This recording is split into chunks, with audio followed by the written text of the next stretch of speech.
I'm Tony, and today we're going to take a look at block number 7 of the Mega Android of the Retro Gaming Quilt aLong. And so this is a quilt aLong that I did a bit ago, and I initially did all of the teaching streams live on Twitch. So with Twitch, there's a lot of interactivity with the audience, but there's also a lot that happens on the screen sometimes. Not like YouTube, where this is actually being filmed live, and I'm going to edit it and then put it in with that video. So I apologize from a lot of the extraneous stuff. This is originally a 4-hour stream that I have edited down as much as I possibly can and tried to take that stuff out. So I apologize ahead of time by some of the stuff, but I've tried to edit it as much as I could so that you can enjoy it. So without further ado, let's take a look at block number 7, the Mega Android. Block 7, remember the first thing we want to do is pull our fabrics. We've got black. Okay, let's see. Here is black. There's no other blacks in there, right? Nope. Bright blue. Okay, now I gotta remember which one's bright blue. Oh, we're using both of them, bright blue and blue. Fantastic. I'm just gonna pull them both then. Okay, so there's bright blue and blue. Okay, and then we need tan. So the tan, my tan looks like that. It should be this one right here, yes. And then we need gray. Is gray back? Oh, gray is in here. There we are, and here's my gray. Perfect. All right, we don't need the rest of this. I don't need this, so I'm gonna take these and set these aside. Oh, look at all of these pieces that we are pulling from other blocks. So if you're making this as part as the Retro Gaming Revival Quilt, a quarter yard of each fabric is needed. If it's being made as part of it, if it's not a part of it, a quarter of each fabric. If it is part of it, pull the following things. So we need puzzle tetrads, which I put on bottom. So that is what we did last week. Oh, there's some fabrics too. Okay, so puzzle tetrads. So remember, you pull your previous blocks and you pull the things. All right, so we need a bright, so the 2.5 inch bright blue. Okay, 2.5 inch bright blue. And I don't have any other bright blue pieces. No, okay. A gray 2.5 inch.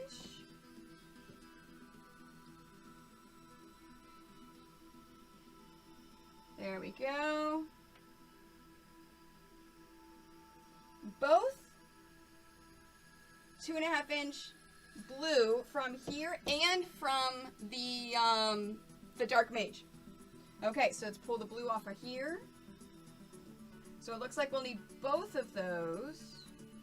And then it says do not cut one. So even though I'm pulling 2 strips, we're only not cutting one. Okay? And then, do I need anything else in the puzzle tetrads? Yes. 1/2 inch, 1.5 inch blue strips. So the blue, not bright blue, right? Yes. So I'm pulling this right here. So the 1/2 inch blue strip. Okay. And that's everything for the puzzle tetrads. So let's put everything back. There you go. And there's that. Now, I don't need the dog, so I need dark mage and coins. Okay? So here's my coins and my dark mage. Alright, so from dark mage, we need the blue strip.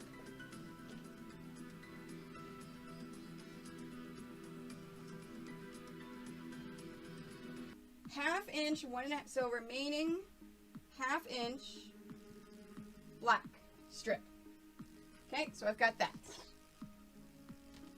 Perfect. And now I'm done with my blocks. The first thing that I want to do is because I pulled previous things from previous blocks, at this point, because there's so many that we're pulling from here on end from previous blocks, I actually mark my pattern so that I know what I'm actually cutting. So, a bright blue, 2.5 inch bright blue. I don't need to cut that. a gray 2.5. Okay, it says I pulled 1, so it has 3 right here. So I'm going to cross this off and put a 2. Both blue 2.5-inch strips. That's a 1, so I'm going to change that to 0. All right, and a 1/2 inch of the 1.5-inch blue. So 1.5-inch blue, I have 3. I'm going to change that to 2. And then the black. Black, I have 1. I'm going to change that to 0. So you know what this means. Hey, Lego, how are you? So you know what this means. With the black, we now have a 0, 0. So I no longer have to cut black. I can take my black and set it aside because I've used it from previous ones. All right, we've got bright blue.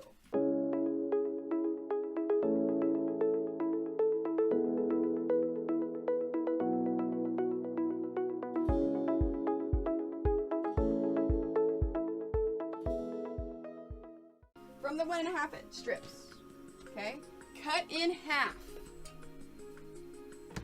2 tan. Okay, so here, I'm cutting it in half right here. So I have 2 pieces. So I have, 2 tans. 1 blue. Now, remember, I already have a blue that's cut in half. So I don't have to cut another blue in half. A bright blue.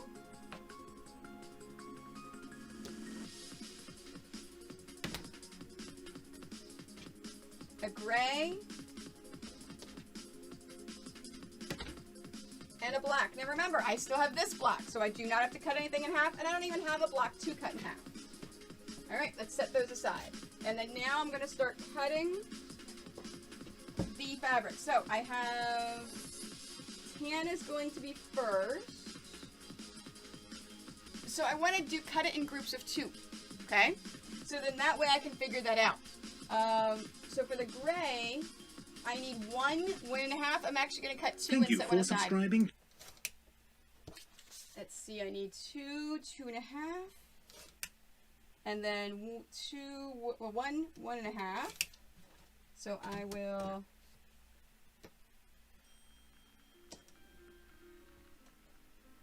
that. Take 1 aside. Perfect. I've got that.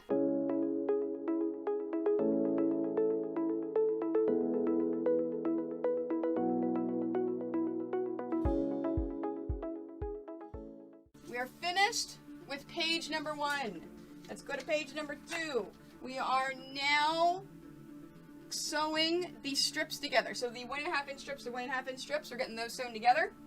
All right, so we need, here's my halves. We need a 1/2 tan to a 1/2 blue.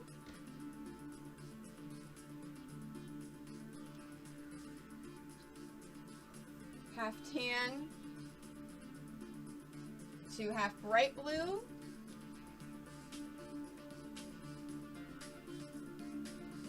Half tan to 1/2 black. And for those of you new to quilting, what I am about to do is stripping. This is whenever you're taking strips and you're sewing them together, which is a lot more efficient and a lot faster. All right, so tan to black. I need a blue to bright blue. So a blue to bright blue, and then blue to gray, blue to gray, and then bright blue, 1/2 bright blue to 1/2 gray.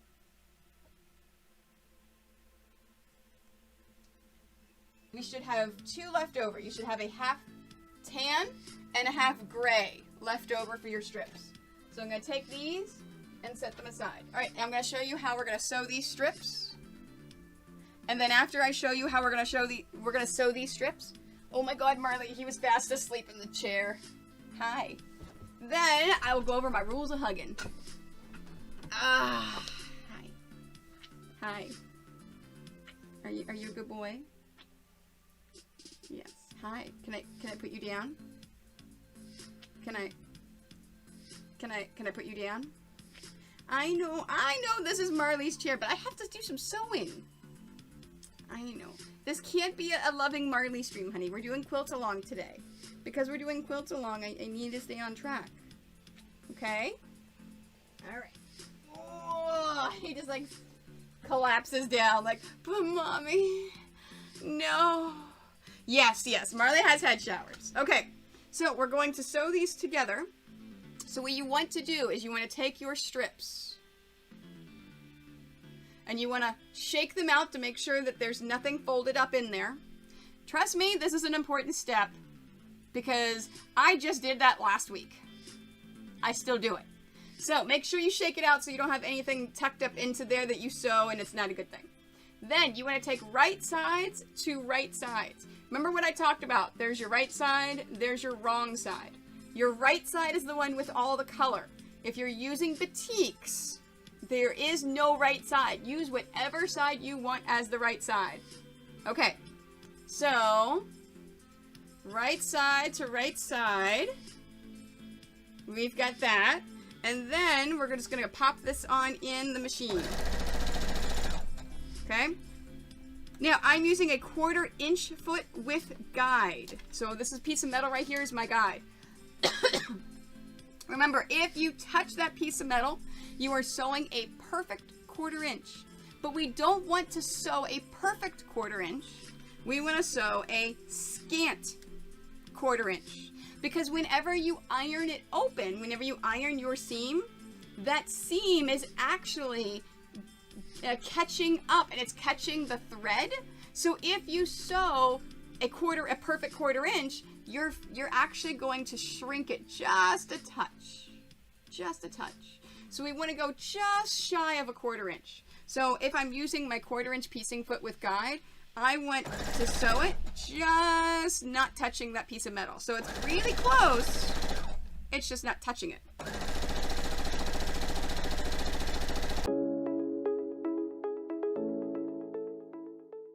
And put that in there. Now, as I'm holding them, what I do is I take my pointer finger on my right hand and I put it between the 2 layers of fabric, okay? The rest of my fingers are underneath and my thumb is on top. And what I'm doing way back here is I'm doing this. So I'm actually moving this top fabric so that it's perfectly straight, it's perfectly in line, just like this.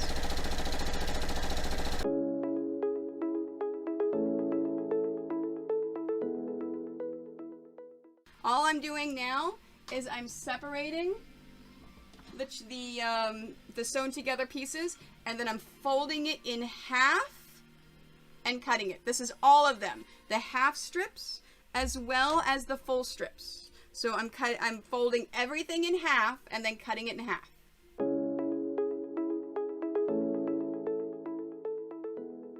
Let's show you some ironing. So we have everything folded and cut in half, okay? So this is what we're going to do now. If you take a look at the directions tell you to iron the seams in opposite directions. So what does this mean? This means lay both of the sides out and you're going to iron it in opposite directions. So this is how we're going to iron it. This one I'm going to iron that way. So our seam is actually pointing towards the blue. See how our seam points up? Our seam goes towards the blue. In this case, it's going to go towards the gray. So same exact strip, we're just ironing it so that it's going towards the blue and going towards the gray. So that's what that means by ironing it in opposite directions. Okay, so first we're going to lock in our seam. Now, for those of you that are regular quilters, you may be used to ironing your seams open. Please do not do that for my patterns. My patterns, you need to iron them in one direction or another. So in this case, you need to iron this towards the blue. In this case, we need to iron this towards the gray. So we're ironing in opposite directions, and we have them in there. And the reason for that is the pixel quilts are actually based upon locking in those seams. So if your seams are locked in and line up perfectly, you will get a perfect point every single time. So now what I'm going to do is I'm going to take this one, the one on the left, and I'm going to flip it over this one. So that's, you see the picture right there of nesting the seams. And that's the picture you see in the pattern. So we have it like this. So where you have this one on top, the seam is going down. The one on the bottom, the seam is going up. Okay? And then I'm going to move it around so I can take my fingers and feel to make sure that this right here is lined up perfectly. There we are. So now, whenever we talk about nesting those seams later on, you see how what this is? So in this case, the seam's going towards the blue. In that case, it's going towards the gray. So if I were to sew this, I would get a perfect point. Every single time. Every single time. All right, so let's cut this. All right, so we're going to cut this one. All right, let's move this again because I've transferred it from the iron to the mat, so it loosened up a little bit. Let's make sure I've got that. And yes, I use my nails a lot. They're actually a tax write-off because I use them as a quilting tool. All right, so we're doing this. Now, I need to, for the bright blue and gray, this is not blue-gray, this is bright blue-colored gray. There we go. I need 2 sets of 2.5.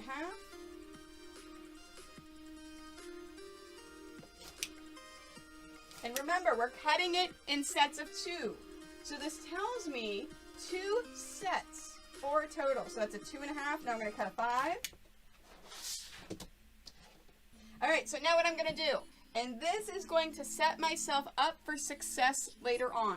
I'm going to take this top one, and I'm going to set it into a pile.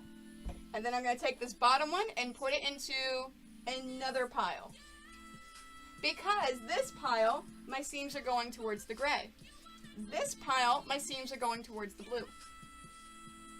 So it's easier whenever I'm pulling my pieces later to lay it all out for the pattern. I can easily see it. Okay, so let's do it.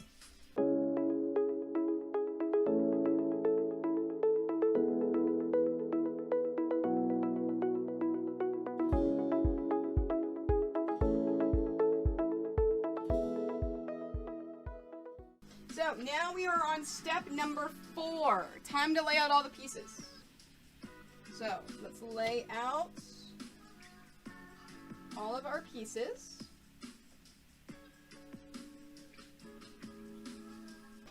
So now what I'm doing is I'm laying all of my pieces out so I can easily grab them and move them over. So I'm going to split out both my 2.5 and my 1.5 inch pieces. There we are. So all of my pieces are laid out. So it's easier for me to reach over and grab them and then put them into place. All right, so we're going to start at the top. We're going to start with row number 1. Now, before I do that, I'm going to cheat. I'm going to skip ahead. Oh, there is one. Step number 5, sew together the one piece that needs to be assembled horizontally. All right, so I'm going to take so this is row number 4. Okay, so we need a gray on top. And then we need a combo blue, bright blue. Now, row 4, my arrow is going to the left, so it needs to go towards the blue. Because remember, that's what those arrows are for. That's what those arrows are for. They're telling me which way my seams need to go within that row. And in this case, my seams need to go to the left. All right, so let's flip this up. I'm going to pin it in the center first where that seam is so my seam doesn't flip when I go to sew it. And then I'm going to pin the sides. Oh, let me show it to you since it's hiding behind the chat. There's our combined piece for row number 4. All right, let's lay everything out. All right, so row number 1. I'm actually going to lay them out here in the middle for the top up there before I move it up. Alright, so we have that. We have this. Now, when I lay my pieces out, I lay them out in groups of 2. So in this case, I have that piece and I have this piece. So I lay them out in those groups of 2 because those are the 2 I'm going to be sewing together. So I just set them together just like that. And then next, I've got that one. And then I've got a combo of the blue and the gray. Gray on top.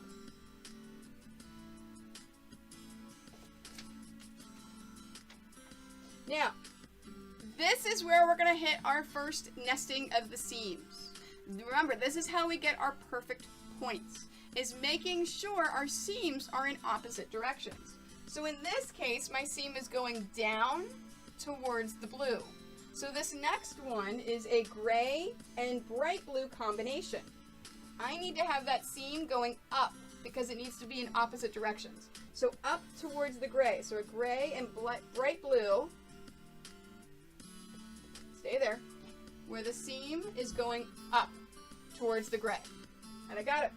And then so that means the next one, the blue-gray combo, needs to go down towards the blue. Which is this one right here. Okay, and then I need this. And then I need this. Alright, and I'm going to go ahead and pin these together. So, row number 1. Remember, we need to keep these arrows in mind. The arrows are the way that the seam needs to go. And that is important for nesting whenever you're combining your rows together. With row number 1, our arrows going to the right. So our seam needs to go to the right. So if my seam is going to the right, I'm going to be taking this right piece, flipping it over to the left, because remember, this is what's on top. So if I iron this, it's going to go like this. So our seam is going to go to the right. So an easy way that I remember how it's done is if the seam goes to the right, right over left. So right over left. If the seam is to the left, then left over right. So whichever way that arrow is pointing, that's the piece that you pick up and you flip over top of the other piece. Everyone got that? Now, if you mess it up, it's not a problem. Just look at your pattern and see which way you should be ironing it before you actually iron it. It's not a big deal. This is just saving a step. I am all about efficiency in quilting and sewing and making it easy. And this makes it easy if you do it that way. All right, so next.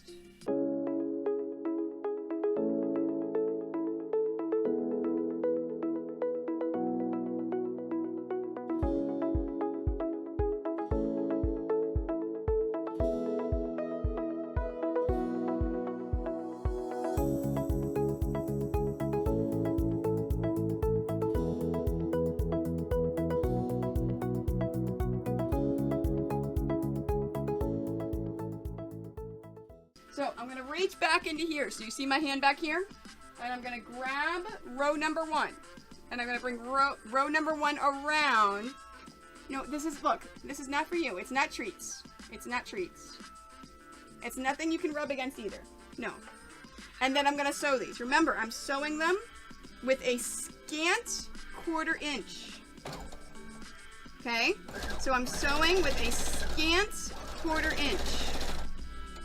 So this makes sure that it's going to be a perfect 1/4 inch after I do it. And let me show you chain piecing. So remember, I'm doing a scant 1/4 inch. So I want to, with chain piecing, you want to free this piece before. Take this next piece, I'm going to lift up my presser foot, have the piece of fabric touch the needle, and then sew. So chain piecing is basically when you have something in your machine at all times. And yeah, she just took a swipe at me. So chain... She's over there. She's sitting on her fabric. She's not so happy with me anymore. So, chain piecing. You have something in your machine at all times. And yes, that's why we have that, that lovely Hestia emote of her swiping me. So, something in your machine at all times. This does a couple of things. The first thing it does is it speeds up sewing. So, it's more efficient and faster for sewing. That's our first piece for row number 7, so I'm going to trim it. So I cut that, and then I'm going to pull this away. So it speeds up your sewing.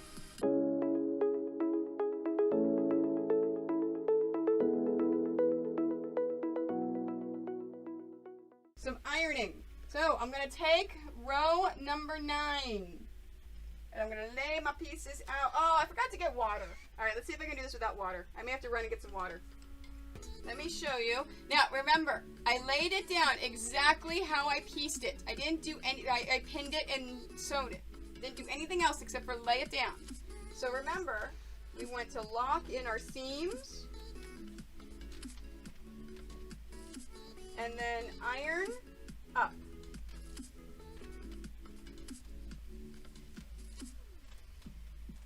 And then iron up.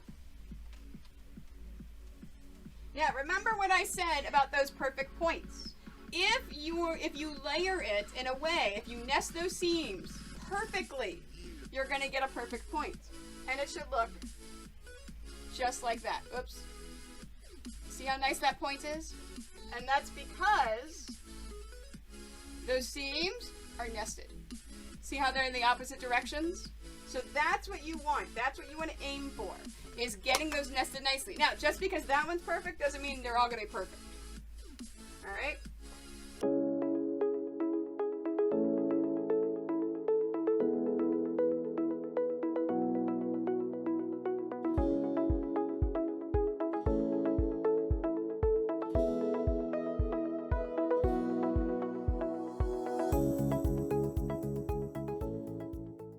So, left piece, we're going to take this left piece, flip it over the center piece, and pin it.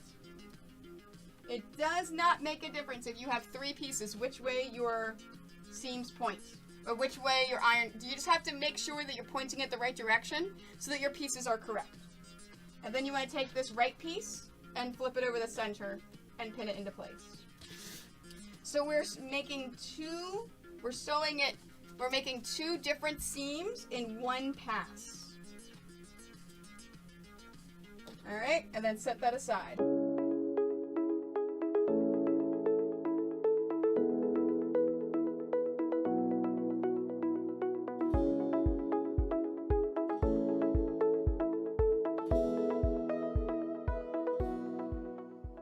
So now what I want to do is take this bottom strip. I'm going to flip it up over this top strip, and I'm going to pin it into place. What I'm doing, and I actually almost forgot to explain this. I'm finding for where my nesting needs to happen. So I'm looking for my seams. So in this case, my seam points to the right, my seam points to the left. This is a seam interlock. So I need to find that. I'm moving it around to make sure that is perfectly locked up, and then putting a pin in there. Put a pin or a clip in it. So in this case, we want to nest those seams. We want to make sure those seams lock and put a pin in it. And I think this is one of the reasons that I still sew over my pins, even though I know how bad it is. Because if I pin it perfectly when I sew over my pins, I know it's going to be a perfect point. And I have tried to pull my pins or my clips out, and it gets janky, and it doesn't become a perfect point anymore. So I think that is why I still sew over my pins.